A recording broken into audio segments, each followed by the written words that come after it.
Uh, Hello. Can you please state your name, occupation, and any other information you'd like to share? My name is Nolan Lee. I work at the hellhole known as Walmart as a cashier. Any other personal information you'd like to share? Not at this moment, I believe. Not at this moment. Are you comfortable with me recording this interview? Yes. Are you comfortable with me sharing this interview? Yes. My first question is, what is your personal experience with loss and death Hmm.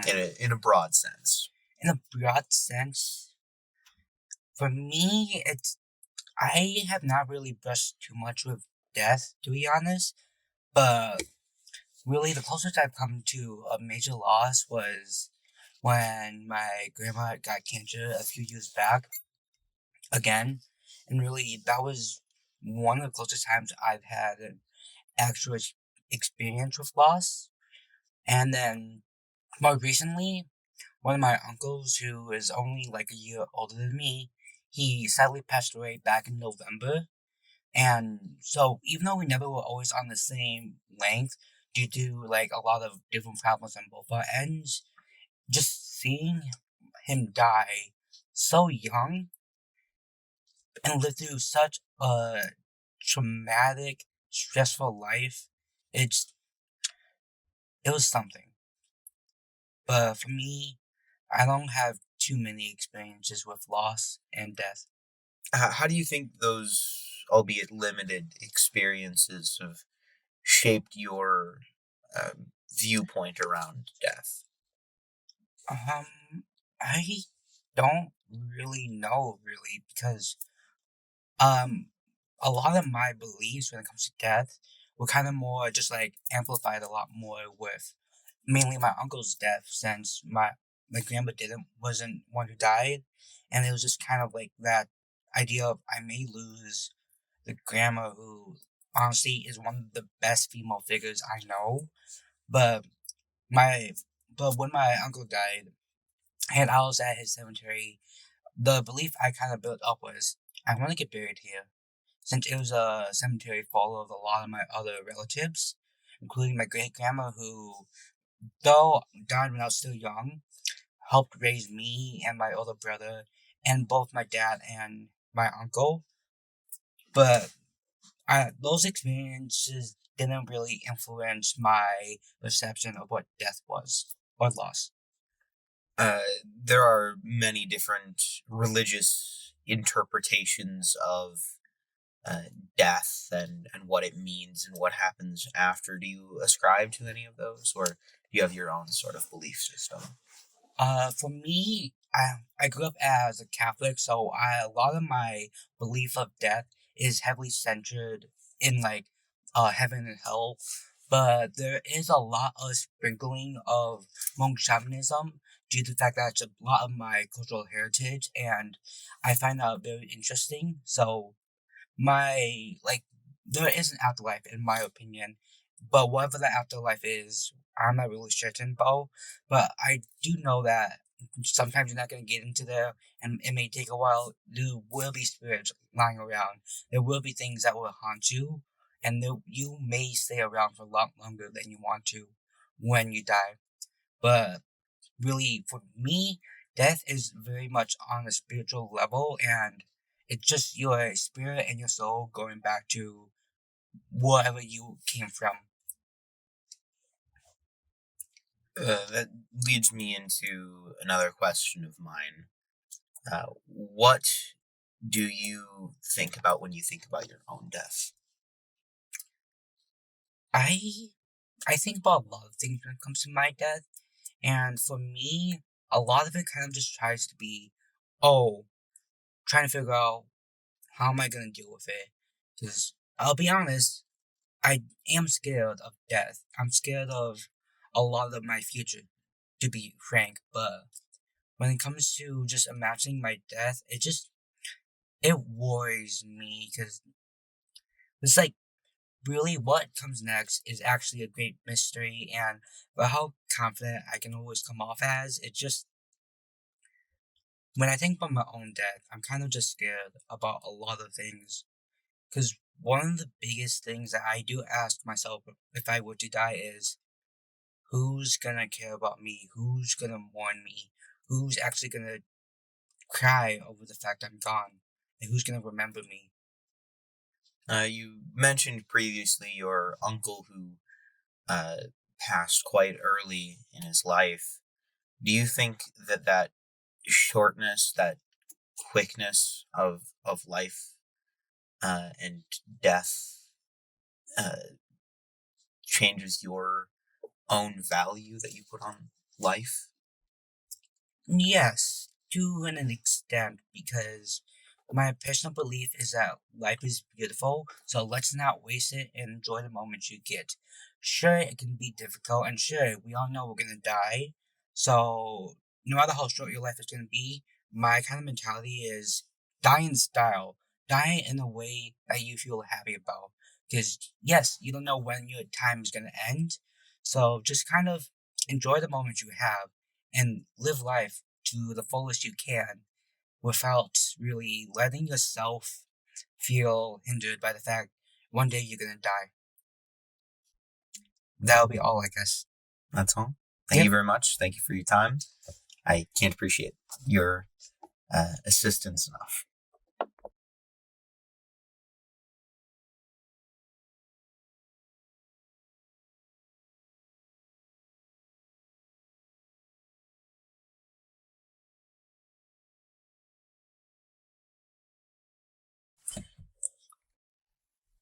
Do I have your express permission to be recording this interview?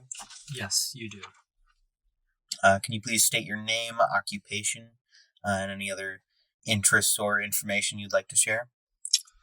My name is Seth Roberts. I'm a sophomore at Eau Claire Memorial High School, and I go to classes. I do most regular things that a high school teenager does. I hang out with friends occasionally, working on my driver's license, and I'm in band and forensics and track and actually a lot of things. So I'm very involved in extracurriculars. So I would say my life is very busy, maybe more so than most high schoolers. All right. My first question for you is what is your personal experience with death or loss? A lot of it in my experience has been with family members. I had a great grandma who passed away just a couple years ago, and she lived to be 101, and I think that was one of the first close experiences I had with death, because my actual grandma passed away when I was very young. So this great grandma figure on my dad's side, she kind of became that sort of matriarch, like grandma role in my life. That's what she took on, and when she passed away, it was kind of like I lost that role. And how did you cope with that loss? Did you have people around you that helped you, or were you uh, left to yourself to use your own emotions and handle that on your own? I think looking back on it, it was definitely something I handled myself, but it was not really because I was going through a lot. It was a passing that saddened me. But like I said, she lived to be 101. She was born in 1920, and she lived a really full life. And I feel like in the time that I got to spend with her, I spent it really well. So it didn't strike me as a particularly sad death. It was only sad just because it was a death, but I felt like it was like the fulfillment of a long life. And going back to like how I coped with it, I guess the answer is that I didn't need to cope with it as much. But I think in my family, I'm close with a lot of people. If I had needed that coping or support, I'm sure I would have gotten it. Uh, This leads me to my next question, and that is, how do you feel about your own death? Um, this is something I want to bring up something I've that strikes me when I was really young. Um, I have been I'll talk about religion a little bit because I think this plays into it, depending on what an individual believes. My family is just widely Christian, so we have some of those beliefs regarding death. And something that struck me when I was really young was like, what would happen to me when I passed away? And it was almost a crisis for me. Like maybe if I had thought about it longer, but I just remember having conversations with my parents. And I guess what I took out of that, just since I was maybe like 7 or 8 years old, something that can't sit with you or something you can't process that much. But I think what I took away from that was that death was a long way away. Like that was maybe what I got. Maybe that wasn't what my parents were necessarily saying, but like I'm young and like you shouldn't worry about it. And I think just being young and kind of naive, that's just what you take it at face value like that. Given that experience and those conversations that you had, do you feel that that has helped you value life in any certain kind of way? Um I think something that I do still have as part of that belief is that death isn't something we should anticipate. It's not something we should worry about. But sometimes it pops into our minds because of, like you said, people around us who pass or go. And I think for me personally, um, it's hard to say it. I don't know. I don't think about it that often. I try to approach life like death isn't going to happen, which is to say that I want to live my life in the moment, and sometimes I take it one day at a time. Like there are a lot of things happening, and I guess that means I'm distracted maybe from the idea of death. But overall, to answer that question over my stuttering, whatnot, I would say that I just try to focus and fulfill as much as I can in life right now.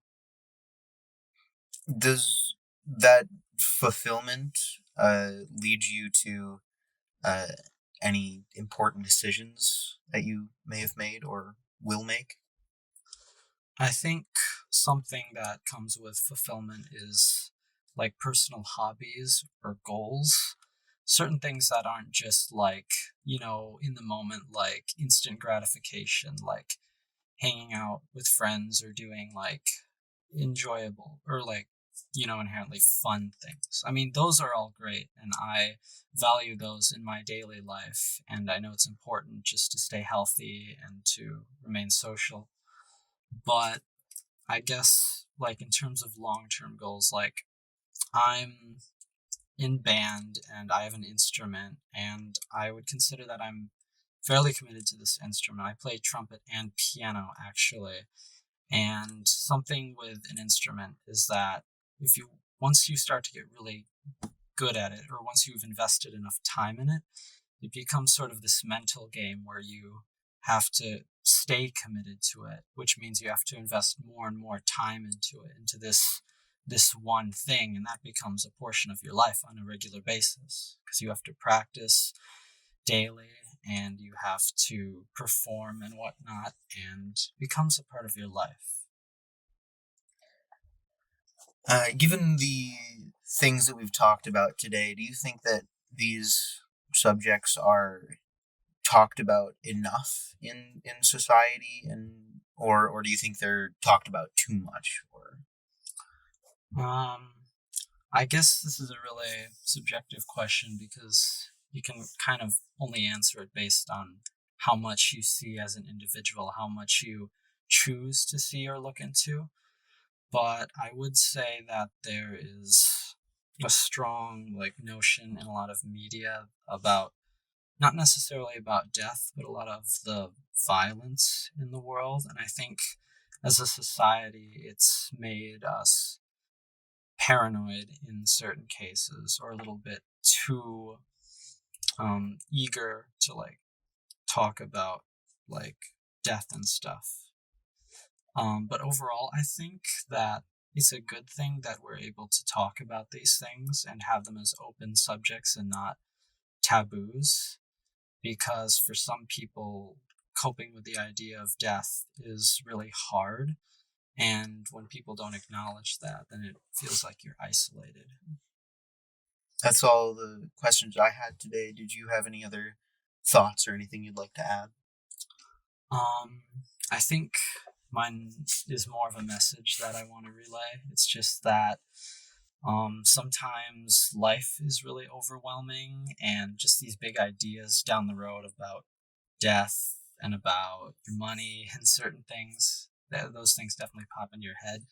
And I think sometimes it's good to just take things day by day. And especially when you're stressed out and you have a lot of things on your plate, like I do, something that would be good is to take less things off your plate and prioritize personal time for yourself, because I think personal time is good not only just so you can recharge mentally and physically, but also so you have time to just ponder these questions about life. Like, not to the point of morbid fascination, but just so you're keeping in tune with yourself, is basically what it is. All right, I think that's all for today. Thank you very much, Seth, for doing this interview with me. I will send a copy of it once it's gone through, for see if you're all right with any editing changes I make to shorten the length a little bit. Thank you very much, and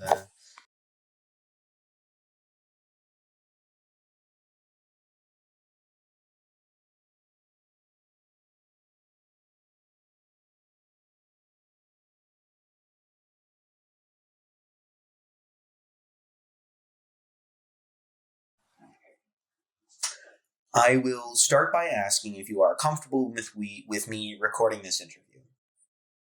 Sure. We will be discussing topics surrounding death and loss. Are you comfortable with this? Yes, I've been doing that all day. Could you please state your name, occupation, and any other information you'd like to share? My name is Kelly Biederman. I'm a registered nurse. I don't know what else you'd like me to share. That pretty much sums it up. How long have you been a registered nurse? For 6 years. 6 years? And what has your experience with that been?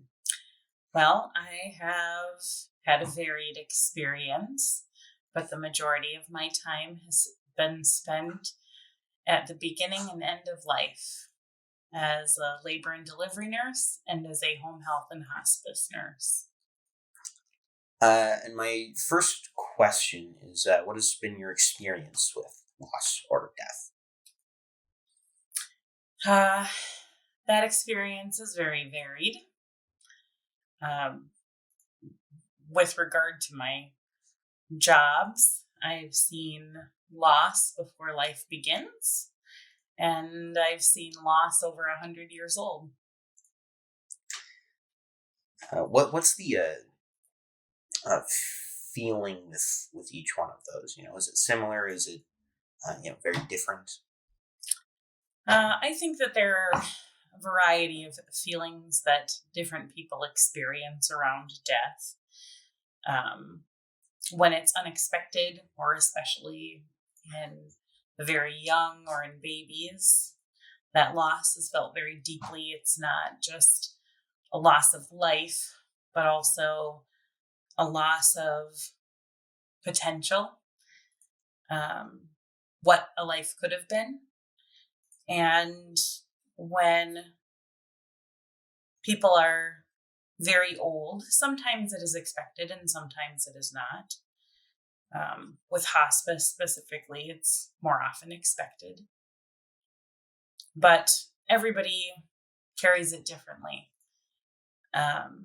I think that there are opportunities for the end of life to carry as much joy and dignity as the beginning of life, but not everybody is prepared for that or prepared to talk about that. The next question is, what do you believe happens after death? That I don't have an answer for. Theologists might have better answers for that than I do, but I think everybody believes something different. I think that people who are strong in faith in one religion or another believe that after death they're going to someplace bigger or better. There are some religions even where you can be reborn or take on a different life.